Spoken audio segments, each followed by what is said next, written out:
Tokotala CGTV, ba mama CGTV, na ba papa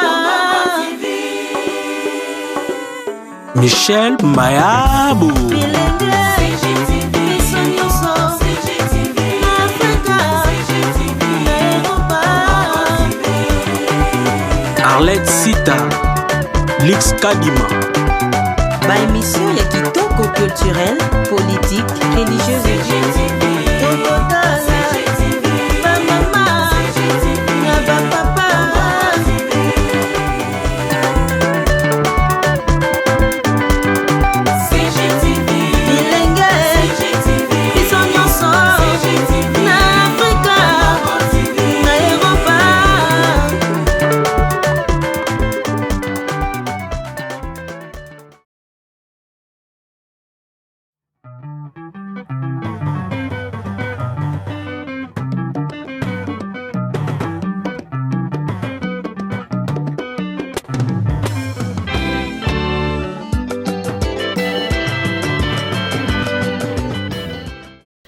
Salut chers amis internautes, merci de vous savoir nombreux devant vos écrans, ou vos laptops, vos ordinateurs.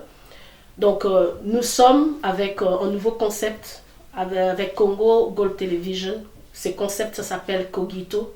Cogito, pour ceux qui ont fait les latins, savent que ça signifie « je pense ». Et la très célèbre phrase de Descartes dit « cogito ergo sum ». Donc je pense, donc je suis. Donc c'est une petite tranche de 10-15 minutes au cours de laquelle je pourrais... CGTV à la vitesse de la vie. Congo Gold TV à la vitesse de la vie. Alors comme on le sait, l'actualité chez nous au Congo reste dominée par l'acquittement suivi de la libération de M. Jean-Pierre Bemba Gombo, qui est le leader du mouvement de libération du Congo. Alors depuis sa libération, il y a eu beaucoup de spéculations, beaucoup des hypothèses qui ont été émises, et il faudrait d'abord qu'on retourne, qu'on essaye un peu de comprendre qu'est-ce qui s'est passé. Sur le plan juridique, bien que je ne sois pas un juriste, mais j'ai eu quand même à suivre les déclarations des uns et des autres, donc des experts en droit, et qui ont soutenu que le droit a été dit, dans ce sens qu'il s'agissait d'une matière criminelle. Or, et surtout, en droit anglais, en droit anglo-saxon, lorsqu'il s'agit de statuer sur une matière criminelle, il ne suffit pas juste de faire des allégations, mais il faudrait apporter des preuves matérielles. Donc, partant sur ce point, sur ce principe, il a été difficile à la Cour pénale internationale de prouver que M. Jean-Pierre Bemba était celui qui avait commandité ou celui qui avait ordonné ou imaginé les pillages ou les viols de femmes en Centrafrique. Donc sur le plan juridique, le dossier était creux. Il n'y avait pas de preuves palpables. Aussi bien qu'il y a eu des allégations, mais il a été difficile. Donc sur ce point-là, je crois que la Cour pénale internationale n'a fait que dire le droit, parce qu'elle n'a pas été capable de prouver. Alors moi aussi, je pourrais aussi analyser, est-ce une façon pour la CPI de faire amende honorable? Parce que vous vous souviendrez, il y a quelques mois, Mediapart et Der Spiegel, qui sont deux organes de presse, je crois l'un est français et l'autre est allemand, ils ont pu monter des dossiers qui ont prouvé que M. Moreno Ocampo, qui était l'ancien procureur auprès de la CPI, donc il y a eu de dossiers qui ont prouvé que M. Moreno Ocampo a perçu de l'argent, donc c'était un monsieur qui était corrompu.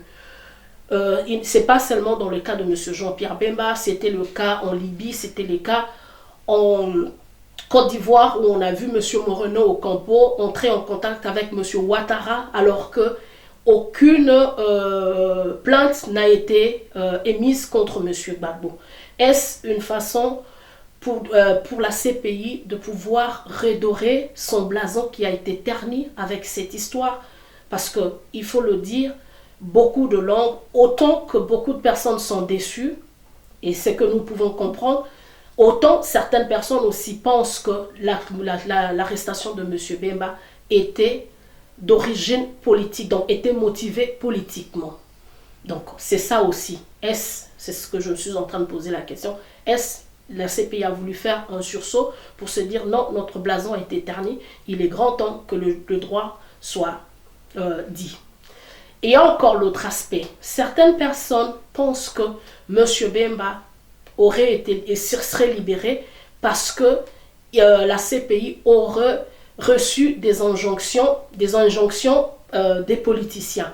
Beaucoup se réfèrent aux propos et à la lettre de l'ancien sous-secrétaire d'État américain, M. Herman Cohen, où il demandait à ce qu'on puisse libérer M. Jean-Pierre Bemba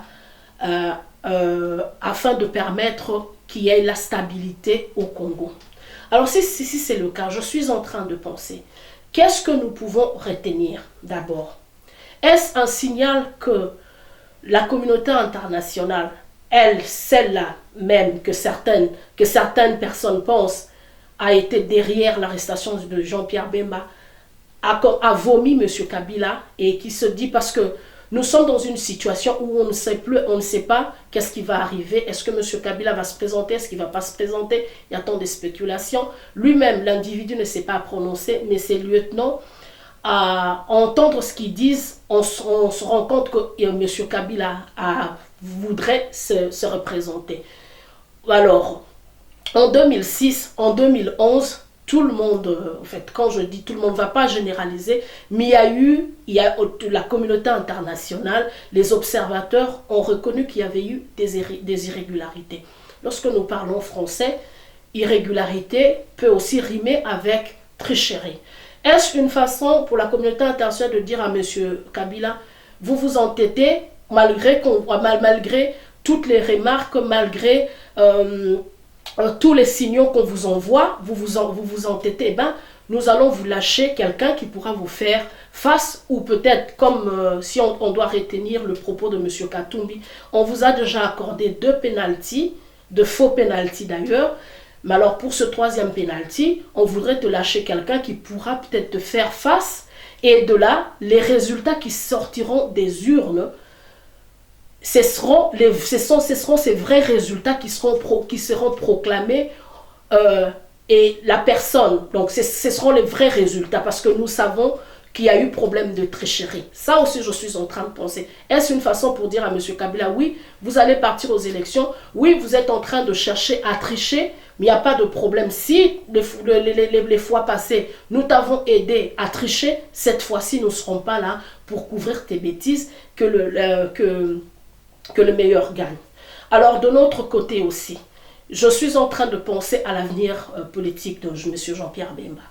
Est-ce que si M. Jean-Pierre Bemba, si sa libération a été commanditée ou a été est le fruit des tractations politiques, qu'en sera-t-il alors de son avenir politique? Est-ce que M. Jean-Pierre Bemba aura-t-il le main libre? Est-ce que il y aura, qu'est-ce qui a été négocié, qu'est-ce qui a été monnayé? Il faudrait qu'on le sache. Est-ce que M. Jean-Pierre Bemba va-t-il travailler pour l'intérêt du peuple congolais ou devra-t-il obéir aux injonctions des personnes qui auront pesé pour sa libération? Ce sont tant de questions que nous sommes en train de poser. Alors moi, je ne veux pas verser dans les spéculations parce que jusque-là, M. Jean-Pierre Bemba ne s'est pas encore prononcé.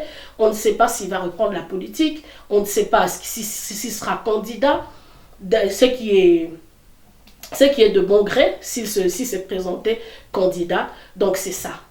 Alors, je voudrais aussi parler des enjeux maintenant. Maintenant que M. Jean-Pierre Bemba est sorti, nous savons que la carte est brouillée. Parce que nous tous, nous avons été pris par surprise. Personne ne s'attendait à ce que M. Bemba soit acquitté. Parce qu'il y a 2 ans, il a été condamné à 18 ans de prison ferme. Et du coup, coup de théâtre le vendredi passé à La Haye, tout a été balayé, M. Bemba a été acquitté. Alors c'est ça qui a changé les donnes au sein du paysage politique congolais. Qu'est-ce qui va alors arriver aujourd'hui? Parce qu'il faut que les gens retiennent ceci. Depuis un certain temps, je vois que la polémique est en train de renaître surtout dans les réseaux sociaux, où on voit qu'il y a même des relents du tribalisme qui commencent à refaire. Nous tous, nous connaissons qui est l'ennemi du peuple congolais. Nous tous, nous savons qui est l'ennemi du peuple congolais. Est-ce que c'est en se divisant qu'on va arriver à trouver une solution? Au contraire, plus l'opposition se divisera, plus cela profitera à M. Kabila. Alors les enjeux aujourd'hui, est-ce que l'opposition va-t-elle se décider, va-t-elle faire preuve de beaucoup de maturité pour se dire, bon, nous allons mettre nos égos de côté, nous allons nous choisir quelqu'un qui pourra faire face à M. Kabila. Parce qu'il ne faut pas qu'on oublie, les élections, si elles pourront avoir lieu en décembre, ce sont des élections qui vont se passer en un tour. Ce qui fait que M. Kabila, M. Herman Koel l'avait même souligné, il suffira que M. Kabila ait 20% de voix face par exemple à 10 candidats pour qu'il soit élu président de la République démocratique du Congo. Alors il est maintenant grand temps que l'opposition puisse se mettre ensemble, puisse penser quel sera l'avenir du peuple congolais, quel sera l'avenir du Congo. Donc c'est ça, c'était un peu ça, c'était ma façon de penser. Merci beaucoup, vos suggestions, on est là sur Congo Gold Television. Nos numéros passent en bande passante et puis on a notre adresse email. Merci beaucoup. Votre servante Gisèle Osambia. CGTV à la vitesse de la vie. Congo Gold TV à la vitesse de la vie.